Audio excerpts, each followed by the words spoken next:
안녕하십니까. 반갑습니다. 김상래 교수의 유튜브 성경 해설 2024년 제3기 안교 교과 마가복음, 오늘은 그 두 번째 시간으로 마가복음 1장 16절로 45절을 본문으로 함께 살펴보겠습니다. 본문을 살피기 전에 다시 한번 마가복음 전체 구조를 이해합니다. 마가복음은 흔히 예수께서 일하셨던 그 지역을 중심으로 크게 둘로 나눕니다.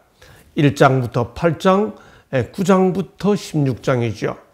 1장부터 8장 그 후반부까지는 주님의 모든 일이 갈릴리에서 일어나는 일입니다. 이때는 대개 다 분위기가 긍정적입니다.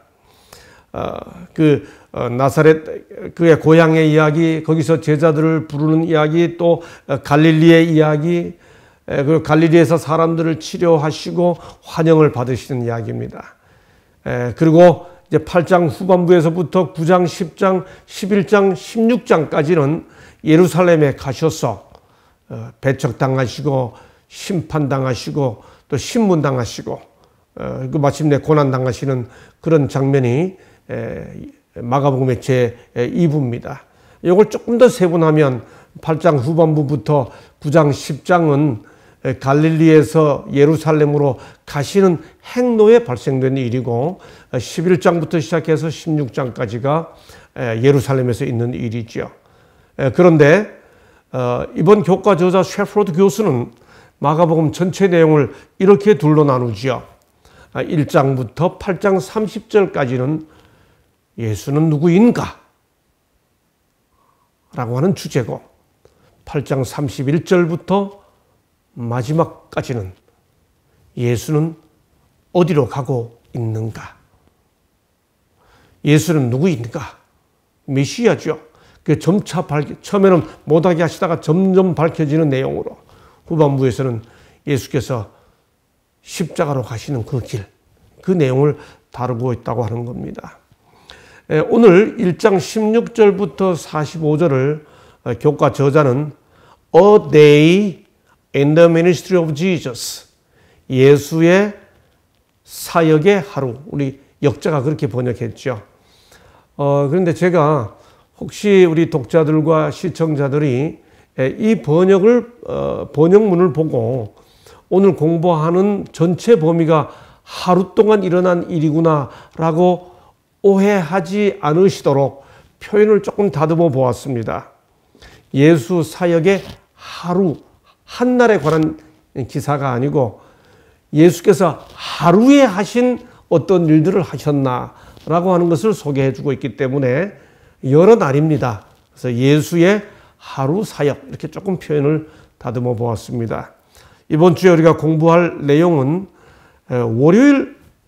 월요일에는 나를 따르라 라는 제목으로 내 제자를 부르시는 장면들을 살펴볼 것이고, 월요일에는 잊지 못할 안식일이라고 하는 제목으로 가버나움에서 어느 안식일 회당에서 있었던 일을, 그 다음 이어지는 안식일 사역이라는 제목으로 그날 그 장소에서 나온 다음에 시몬의 장모를 고치시고 또 사람들을 만나시는 장면을, 그 다음 날 예수께서 새벽에 기도하시는 장면, 그리고 다른 곳에 가서 전도하시는 장면, 마지막으로 나병 환자를 고치시는 장면 등등을 살펴보게 되겠습니다.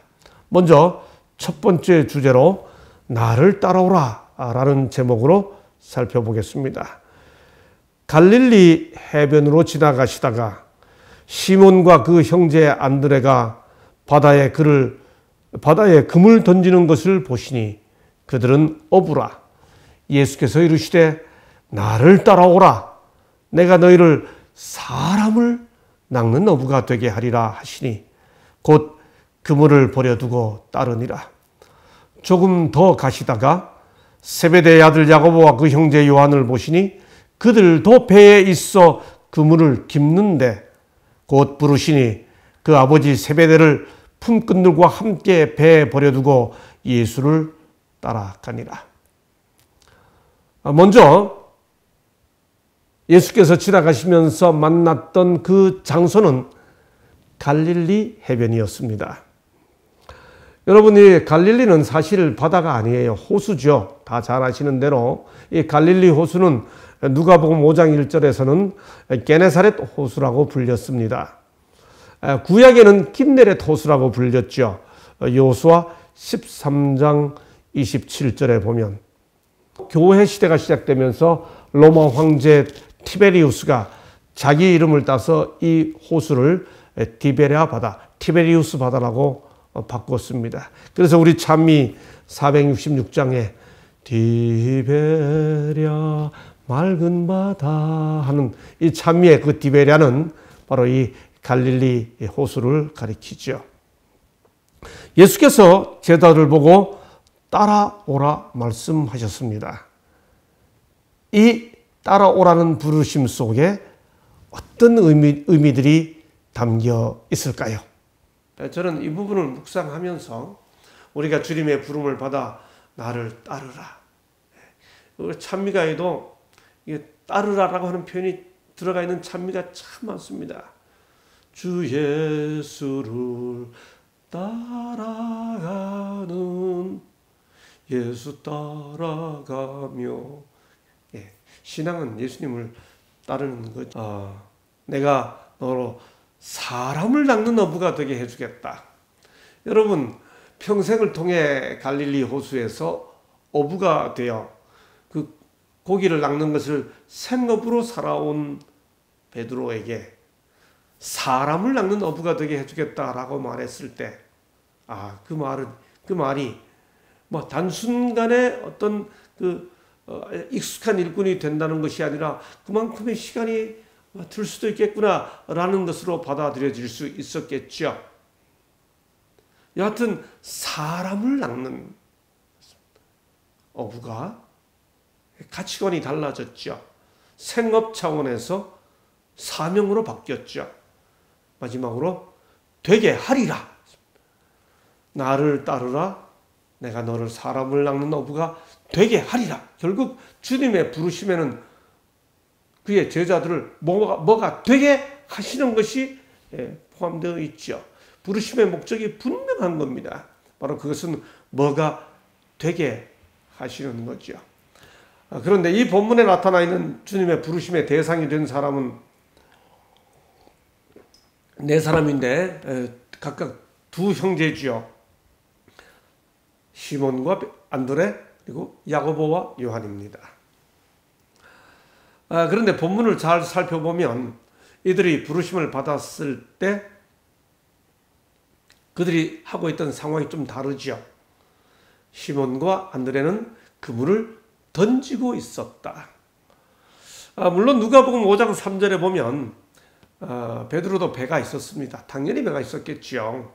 그런데 이 장면에서는 여하튼 이 마가복음이 설명하고 있는 이 장면에서 베드로와 시몬과 안드레는 그물을 던지고 있었습니다.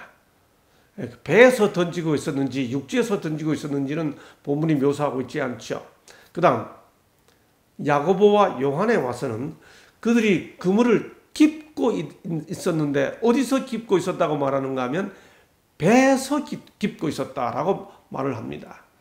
그래서 야고보와 요한의 경우는 배가 있고 언급되고 시몬과 안드레의 경우는 배가 언급되지 않아요. 더 나아가 그들이 부르심을 받고 난 다음에 결국 주님을 따르게 될 때 이 야고보와 요한의 경우는 뭐라고 표현하는가 하면 아버지 세베대와 품꾼들과 그들을 배에다 두고 라고 말합니다.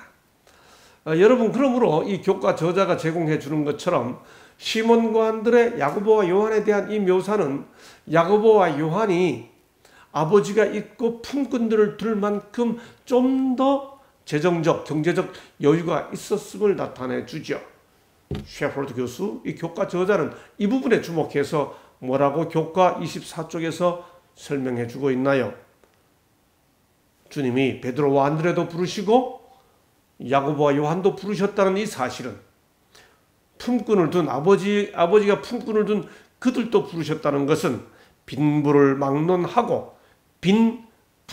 막론하고 모든 사람을 제자로 부르시는 것을 말하기 위해 두 형제 집단을 대조적으로 묘사하고 있다. 그 마가가 이렇게 묘사하고 있는 그 본문의 의미를 이렇게 풀어주고 있는 거지요.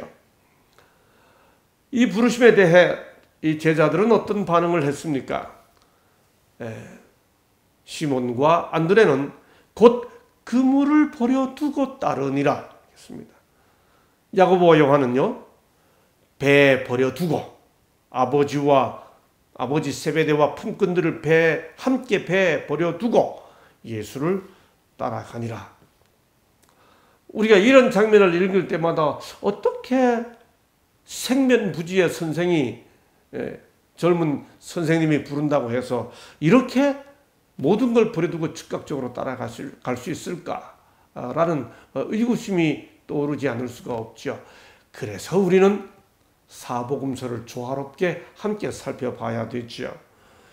우리가 요한복음 1장 29절로 40절을 보면 마가복음에 묘사된 이 사건 이전에 이들은 예수님을 이미 만났음을 확인할 수 있죠. 요한이 요단강변에서 침례를 전합니다. 그리고 예수님에게 침례를 주죠. 그리고 그 사건 이후 이튿날 요한이 자기 제자 중 두 사람과 함께 섰다가 예수께서 거니심을 보고 말하되 보라 하나님의 어린 양이로다. 참 아름답죠. 요한은 사람들이 자기에게로 이게 시선을 주는 그 모든 걸 모아가지고 예수께로 시선을 돌리죠. 두 제자가 그의 말을 듣고 예수를 따르거늘 침례 요한의 제자 중에 두 사람이 그 말을 듣고 예수님을 따랐습니다. 그 두 제자 중에 한 사람이 안드레였습니다. 예수를 따르는 두 사람 중에 하나는 시몬 베드로의 형제 안드레라. 그 안드레가 예수님 두 사람이 와서 주님께 묻죠. 그때 주님이 뭐라고 대답했습니까? 와 보라 이렇게 대답하죠. 그래서 이 안드레가 예수님을 만난 다음에 그가 먼저 자기의 형제 시몬을 찾아 말하되 우리가 메시아를 만났다 하고 그 베드로를 시몬을 예수님께 데리고 가니 그때 예수께서 베드로를 보고 뭐라고 말씀하셨습니까? 내가 요한의 아들 시몬이니 장차 게바라 하리라. 여러분 그래서 이때 요한복음 1장에서 이미 이 제자들이 예수님을 만나서 어쩌면 와 보라 한 데로 가서 목격했습니다. 하나의 witness, 하나의 목격자로서 증인으로서 예수께서 하시는 것을 보고 다시 생업으로 돌아와 고기를 잡고 있다가 그렇게 예수님을 다시 만난 거죠. 그래서 역시 교과는 이때 이 마가복음 이때 만났던 예수님과 제자들의 만남을 우발적인 것이 아니었다. 어떤 의미에서는 목격자로서 하나의 증인으로서 witness 와서 보고 이제는 드디어 주님이 제자로 부르시는 거지요. 자, 그리고 다시 본문은 21절에서 이렇게 이어집니다. 그들이 가버나움에 들어가니라. 예수께서 곧 안식일에 회당에 들어가 가르치시매. 여러분 여기 20절을 읽으시고 21절을 읽으면 그 사건 이후에 그들이 가버나움에 갔고 예수께서 곧 안식일에 회당에 들어가 가르치시매 했으니까 예수께서 그물을 깁고 있거나 그물을 던지고 있던 제자들을 만나시고 곧바로 회당에 들어갔던 그날이 안식일이었다고 오해하시면 안 되는 겁니다. 그 이유를 계속 좀 진행해 가면서 말씀을 드릴 터인데요. 제가 그래서 예수 사역의 어느 하루 이렇게 하면 이게 다 한날에 이루어진 줄 오해할 수 있기 때문에 제가 그 표현을 조금 다듬어 본 것입니다. 여기 곧이라고 하는 단어가 나와 있습니다만 이것은 그날 하루에 있었던 사건이 아니고 예수께서 제자들을 만난 날과 그 다음에 또 다른 날의 안식일 사건이죠. 이제 안식일의 회당에 들어갔습니다. 뭇 사람이 그의 교훈에 논라니. 여러분, 제가 교훈에 논라니를 빨갛게 강조했습니다. 그리고 다시 어떤 사건이 있은 다음에 그 끝에 가서 사람들이 어떤 반응을 보이는가 하면, 이는 권위 있는 새 교훈이다, 이렇게 말하죠. 예, 마가복음의 기록대로 사람들이 교훈에 놀랐다고 말하고, 또 사람들이 이는 새 교훈이다라고 말하는데, 그 두 반응을 기록하고 있는 본문 사이에 있는 것은 예수께서 뭔가를 가르쳐 주시는 가르침이 아니고 귀신 들린 사람을 고쳐주는 행동입니다. 제가 계속 읽어보죠. 뭇 사람이 그의 교훈에 놀라니 이는 그가 가르치시는 것이 권위 있는 자와 같고 서기관들과 같지 아니하멜러라. 마침 그들의 회당에 더러운 귀신 들린 사람이 있어 소리질러 이르되 나사렛 예수여, 우리가 당신과 무슨 상관이 있나이까? 우리를 멸하러 왔나이까? 나는 당신이 누구신 줄 아노니 하나님의 거룩한 자니이다. 귀신 들린 자가 쇳소리로 외치는 소리죠. 여러분, 그런데 이 귀신 들린 자가 하는 말이 정확하죠. 맞습니다. 귀신 들린 자가 사람의 말을 하는 것이 아니라 그가 사로잡힌 사탄이, 지금 귀신이 말하고 있기 때문에 그런 거죠. 사탄이야말로 예수님을 정확히 알죠. 하나님의 거룩한 자임을 아는 거죠. 이런 부르짖음에 대해 예수께서 뭐라고 외치십니까? 잠잠하고, 귀신에게 그런 말 못하도록 선언하십니다.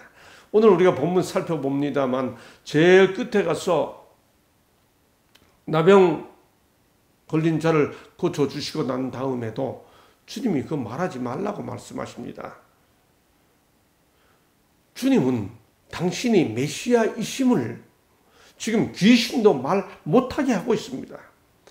조용하고 그 사람에게서 나와 라고 명령하시죠. 그 명령을 듣고 사람이 큰 소리를 지르고 귀신이 나옵니다. 사람들이 다 놀라서 어떻게 이런 일이 있어? 라고 말합니다. 여러분, 예수께서 왜 귀신 들린 사람으로 하여금 그가 외쳤던 하나님의 거룩한 자녀이다 라고 하는 말을 못하게 했을까요? 다시 교과 27쪽은 이렇게 설명합니다. 당시의 메시아에 대한 기대가 정치적 색채를 띠고 있었기 때문에 메시아가 되는 것은 위험한 일이었다. 예수께서 그의 사역을 시간 맞추어 다 하기도 전에 그 주님이 생각하시는 사역이 어그러질 수 있기 때문이었던 거지요. 시간이 지나면서 분명해지는 것은 예수님의 정체는 감춰질 수 없으며 그분이 누구인지에 대한 진실이 복음의 중심이 된다는 것이다. 마침내는 드러나요. 그러나 지금은 아닌 겁니다. 주님이 그래서 조용히 해 라고 말씀하셨던 거죠. 회당에서 그렇게 귀신 들린 자를 고치시고 계속해서 다음 같은 사건이 이어집니다. 이어진 안식일 사역이라고 하는 제목으로 살펴봅니다. 회당에서 나와 곧 야고보와 요한과 함께 시몬과 안드레의 집에 올라가시니 시몬의 장모가 열병으로 누워 있는지라. 사람들이 곧 그 여자에 대하여 예수께 여짜오는데 나아가사 그 손을 잡아 일으키시니 열병이 떠나고 여자가 그들에게 수종드니라. 여러분, 12제자들이 결혼했을까요? 안 했을까요? 잘 모릅니다. 성경에 기록이 없습니다. 근데 적어도 베드로의 경우는 결혼했음이 분명하죠. 왜요? 장모가 있으니까요. 아마도 제자들이 다 결혼하지 않았을 리는 없고 상당수 결혼했을 거라고 학자들이 보고 우리 교과 저자도 그렇게 설명하고 있죠. 예수께서 시몬의 장모, 베드로의 장모를 보고 그 손을 잡아 일으키십니다. 그냥 일어나라 하지 않고 손을 잡아 일으키시죠. 그래서 열병이 나왔습니다. 아마도 뭐 이게 지대가 낮다 보니까 말라리아였을지도 모르죠. 그런데 이렇게 낳자마자 이 여자가 뭐합니까? 그들에게 수종드니라라고 말합니다. 주의 은혜를 힘입고 뭔가 은혜를 입어서 나음을 입은 자가 그 이후에 어떻게 살아가는지를 이 베드로의 장모가 아주 전형적으로 보여주고 있지 않습니까? 우리가 몸의 병이든 마음의 병이든 예수 그리스도를 만나 치유의 경험을 하고 나면 하나님의 사업을 위해 함께 섬기고 수종드는 모습은 참 아름답겠죠. 그리고 이어서 이렇게 본문은 진행됩니다. 점으로 해질 때에 모든 병자와 귀신 들린 자를 예수께 데려오니 온 동네가 그 문 앞에 모였더라. 여러분, 여기서 예수님과 주님과 그 당시 유대 사람들의 안식일에 대한 개념이 뭔가 다른 것을 발견하셨나요? 왜 사람들이 점으로 해질 때에 많은 사람들을 데리고 옵니까? 예수께서는 안식일에 귀신 들린 자도 고치시고 시몬의 장모도 고쳐주셨는데 왜 점으로 해질 때에 사람들이 모든 병자를 데리고 와서 예수님이 계신 그 문 앞에 크게 오시도록 찾아온 겁니까? 사람들은 안식일에 환자 데려오면 안 된다고 생각한 거지요. 그 이유를 와이슨 시대의 소망 259쪽에서 이렇게 설명합니다. 그리스도의 사업에 대한 소식은 가버나움 전역에 급속히 퍼졌다. 백성들은 랍비들을 두려워하여 안식일에는 감히 치료를 받기 위하여 나오지 못하였다. 여러분, 랍비들이 안식일을 잘 지키겠다고 사람들을 이렇게 만들어 놓은 겁니다. 사람들로 하여금 눈치 보게 만들어 놓은 겁니다. 근데 예수님은 정작 안식일에 귀신 들린 자를 현장에서 고치시고 베드로의 장고를 가서 손을 잡아 일으키셨습니다. 그걸 보고도 사람들은 해질 때까지 기다린 겁니다. 그러나 태양이 지평선 아래로 사라지기가 무섭게 일대 소동이 일어났다. 가정에서, 가게에서, 시장에서 동네 주민들이 예수께서 쉬고 계시는 보잘것없는 집으로 밀려 들어왔다. 하늘은 승리의 소리와 구원의 함성으로 가득 찼다. 구주께서는 당신이 일깨워 주신 기쁨 가운데서 즐거워하셨다. 예, 이 모습으로 주님은 안식일을 기쁜 날로 회복하신 거지요. 그리고 당신도 그런 모습을 보고 기뻐하신 거지요. 그리고 그날 주님은 많은 사람들을 고쳐주십니다. 본문 다시 34절에 보면 예수께서 각종 병이 든 많은 사람을 고치시며 많은 귀신을 내쫓으시되 귀신이 자기를 알므로 그 말하는 것을 허락하지 아니하시니라. 아까 잠잠하라 라고 했던 것과 같은 맥락에서 주님이 메시아의 사명을 수행해 가기 위해 타이밍을, 시간을 정확히 헤아리고 있는 모습을 마가복음 1장에서부터 볼 수 있죠. 그리고 이제 네 번째 주제로 35절로 39절을 살펴보겠습니다. 새벽 아직도 밝기 전에 개역 한글은 새벽 오히려 미명에 이렇게 했죠.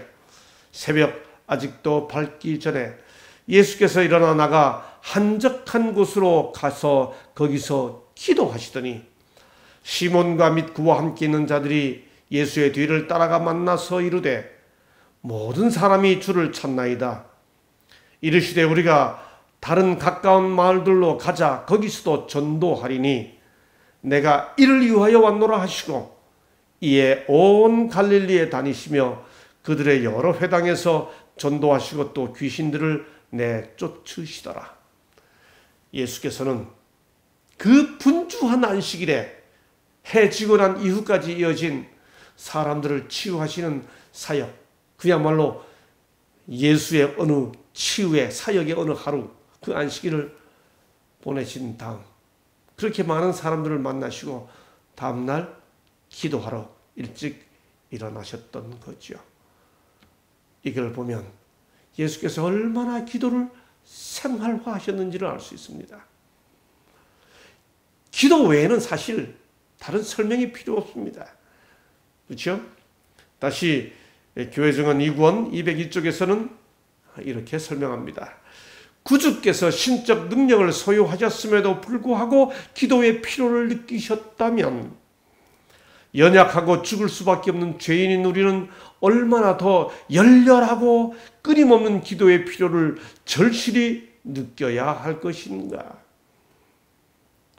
여러분, 기도하시자고요. 예, 기도가 삶이 되게 하시자고요. 여러분, 그런데 교과 저자는 여기서 뭔가 하나 더 제공해 줍니다. 우리의 기도가 살아있고 생생한 경험이 되게 하기 위해 정한 기도의 형식을 정해 놓은 것도 필요하지만은 이 교과 저자는 오히려 그 정한 형식을 깨뜨리는 것도 필요하다고 다음과 같이 설명해 주고 있습니다. 많은 그리스도인이 시간을 정하여 기도한다. 이 관행은 훌륭하고 옳은 일이다.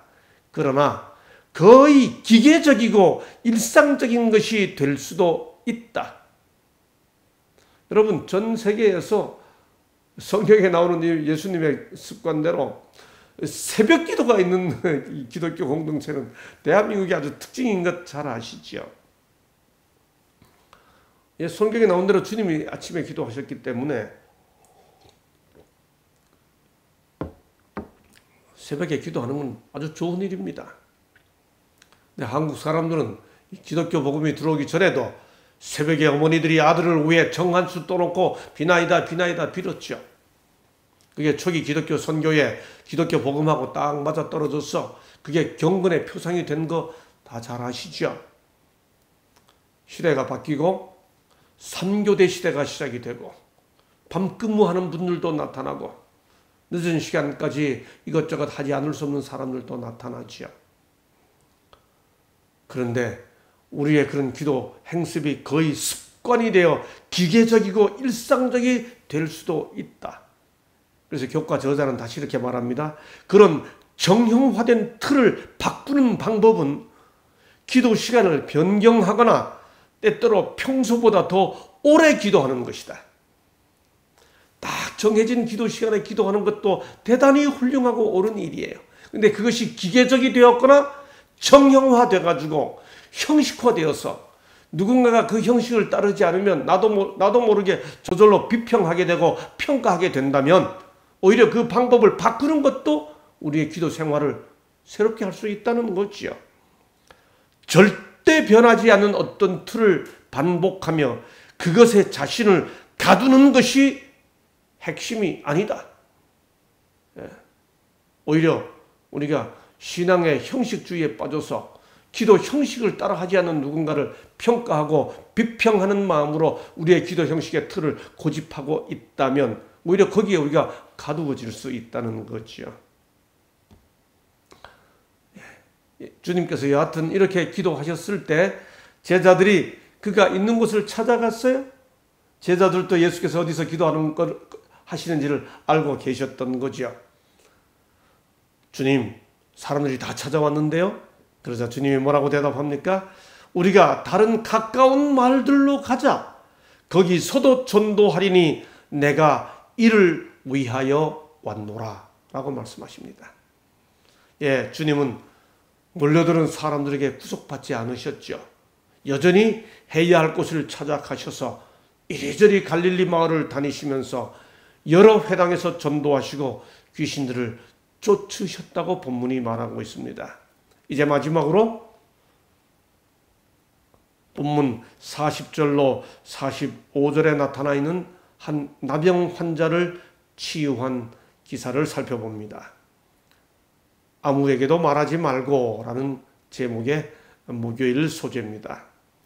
한 나병 환자가, 여러분 성경에서 나병 환자라고 기록했다고 해서 오늘날 이 나병 환자가 오늘날의 한센시 병, 흔히 전에 문둥병이라고 번역된 그 병이 아닌 것은 다 잘 아시죠. 악성 피부 질환입니다. 아주 악성 곰팡이. 그래서 성경에 보면 이 똑같은 문둥병이 집에서도 발병하고 옷에서도 발병했다고 레위기 13장 14장에 기록되어 있죠. 여하튼 이 악성 피부병에 걸린 사람이 예수님을 찾아와서 꿇어 엎드려 간구하면서 말합니다. 원하시면 저를 깨끗하게 하실 수 있나이다. 그렇게 부르짖자 예수께서 그를 불쌍히 여기셔서 본문에 의하면 손을 내밀어 그에게 대시며, 여러분 이거 엄청난 일입니다. 왜요? 레위기 13장 14장에 의하면 나병 환자는 접촉하면 안 되었습니다. 그 스스로 내가 부정하다 3번씩 외치며 사람들과 접촉하면 안 되었고, 그를 접촉한 자들은 부정하게 여겨져서 반드시 몸을 씻어야 했습니다. 그런데 주님이 그에게 손을 대셨습니다. 굉장한 일입니다. 그리고 내가 원하노니 깨끗함을 받으라 하셨습니다. 여러분, 주님이 손을 대셨다고 주님이 부정해지지 않으시죠? 곧 나병이 그 사람에게서 떠나가고 깨끗하여진지라. 그 다음에 주님이 그를 경고하십니다. 보내심이 엄히 경고하사 이르시되 삼가 아무에게도 아무 말도 하지 말고 가서 내 몸을 제사장에게 보이고 내가 깨끗하게 되었으니 모세가 명한 것을 드려 그들에게 입증하라 하셨더라. 예수께서는 당신이 깨끗하게 하셨음에도 불구하고 옛날에 그런 제도 다 필요 없어 라고 하지 않으시죠. 모세의 법을 지키시면서 나병 환자에게 그 사실을 확인받으라고 말씀하셨죠. 그러시면서 절대로 말하지 말라고 언급하셨습니다. 그런데 그 사람이 나가서 이 일을 많이 전파하니 널리 퍼지게 했습니다. 그러므로 예수께서 다시는 드러나게 동네에 들어가지 못하시고 오직 바깥 한적한 곳에 계셨으나 사방에서 사람들이 그에게 나오더라. 계속해서 주님이 메시아 비밀, 메사이어 시크릿, 당신의 타이밍을 따라 하심에도 불구하고 사람들이 악하지는 않아도 그 동기가 나쁘지는 않았음에도 불구하고 주님의 생각하시는 타이밍과 지금 맞지 않는 거지요. 시대소망 265쪽, 예수께서 주의하셨음에도 불구하고 그 사람은 자기가 낳은 사실을 감추려고 하지 않았다. 사실 그것을 감추기란 불가능할 것이지만 그는 그 사실을 사방에 공표하였다. 자기에게 이를 금지시킨 것은 다만 예수의 겸양에서 나온 것이라 생각하고 그는 이 위대한 치료자의 능력을 선포하면서 돌아다녔다. 그는 이런 모든 표시가 제사장들과 장로들로 하여금 더욱 예수를 죽이려고 단단히 결심하게 만들었다는 것을 깨닫지 못하였다. 좋은 동기로 메시아가 생각하는 사역의 타이밍을 어그러뜨리고 있는 것이죠. 오늘 마가복음 1장 16절 45절에 기록되어 있는 사건들을 예수님의 그 하루하루의 의미들을 함께 살펴보았습니다. 마치기 전에 이 전체 본문을 제가 다시 한번 소개해 드린데 글자가 너무 적어서 잘 안 보이시죠? 제가 한 단어를 강조하기 위해서 써놨습니다. 시몬과 베드로를 보시고 나를 따라오라. 내가 너희를 사람을 낚는 어부가 되게 하리라 하시니 곧 그물을 버려두고 따르니라. 야고보와 그 형제 요한을 보시니 그들도 곧 부르시니 그들이 가버나움에 들어가니라. 예수께서 곧 안식일에 회당에 들어가 예수의 소문이 곧 온 갈릴리 사방에 퍼지더라. 회당에서 나와 곧 야고보와 요한과 함께 시몬과 안드레의 집에 들어가시니 시몬의 장모가 열병으로 누워 있는지라 사람들이 곧 그 여자에 대하여 예수께 여짜오며 한 나병 환자가 예수께 와서 꿇어 엎드려 간구하여 이르되 원하시면 죄를 깨끗하게 하실 수 있나이다. 예수께서 불쌍히 여기사 손을 내밀어서 깨끗함을 받으라 하시니 곧 나병이 그 사람에게서 떠나가고 깨끗하여진지라 곧 보내시며. 여러분, 마가복음 1장에 보니까 숨이 차시죠? 마가는 그 1장에서 예수의 사역으로 그분의 공생의 봉사를 지금 소개하면서 뭐 숨차게 기록해 나가는 겁니다. 곧. 여러분, 지난주 교과에서 마가가 베드로의 아들이라고 불리고 베드로의 통역자였다 하는 말씀 드렸었죠. 아마도 이게 성격 급한 베드로의 그 설명이 투사된 내용인지도 모릅니다. 여하튼 마가복음 1장은 이렇게 연속적으로 쉬지 않고 일하시는, 활동하시는 예수님을 소개하고 있죠. 그래서 이번 주 교과 서문에 보면 예수 사역의 시작에 대해서 복음서의 기록 방식을 비교해주고 있죠. 마태복음 4장에서 시험을 침례받고 시험을 받으신 3장에서 침례받고 4장에서 시험 받으신 후에 이제 그 예수의 사역을 소개한 다음 5장에 넘어가면 저 유명한 팔복이 시작됩니다. 다시 말해 마태는 예수님의 그 사역을 뭔가 산상에서 가르치시는 것으로 시작을 해요. 누가복음 4장에서 예수께서 자라나신 곳 안식일에 이르사 이사야서를 선포하시면서 새로운 교훈을 설교하시는 것으로 소개합니다. 요한복음을 보면 요한복음 2장에서 처음 그 제자들 몇을 부르신 다음에 가나에서 이적을 행하시는 것으로 예수님의 그 사역의 시작을 소개하죠. 그런데 오늘 보신 대로 마가복음은 1장에서 예수님의 사역이 제자들을 부르시고 곧 귀신을 쫓아내시고 곧 시몬의 장모를 고치시고 곧 그 저녁에 수많은 사람들을 고치시고 곧 기도하시고 곧 또 다른 마을로 전도하러 가시고 곧 나병 환자를 고치시는 굉장히 이게 행동하시고 봉사하시는 모습으로 소개하고 있죠. 그래서 마가복음에는 주님의 말씀은 적고 주님의 봉사와 행동은 아주 두드러져 있습니다. 이제 오늘 공부한 것을 우리들의 삶 속에 한번 적용시켜 보자고요. 우리들의 교과가 왼쪽 페이지가 있고 오른쪽 페이지가 있지 않습니까? 그 오른쪽 페이지 공부를 사실 잘 하셔야 되고 각 교과반에서 토의하면서 함께 나누셔야 합니다. 이 교과 방송, 해설 방송으로 여러분이 교과를 충분히 깨닫고 난 다음 오른쪽에 있는 질문을 가지고 느끼고 함께 행하고 그걸 나누어야 하죠. 우리는 주님을 따르기 위해 무엇을 포기하였는지, 일요일 소재, 월요일 소재, 우리의 신앙을 숨겨야 했던 적이 있는지, 그렇죠? 잠잠하라, 그 다음에 말하지 마라, 연속적으로 이어졌던 것처럼 가버나움의 안식일과 같은 그런 경험을 얻기 위해 우리는 과연 무엇을 할 수 있을까요?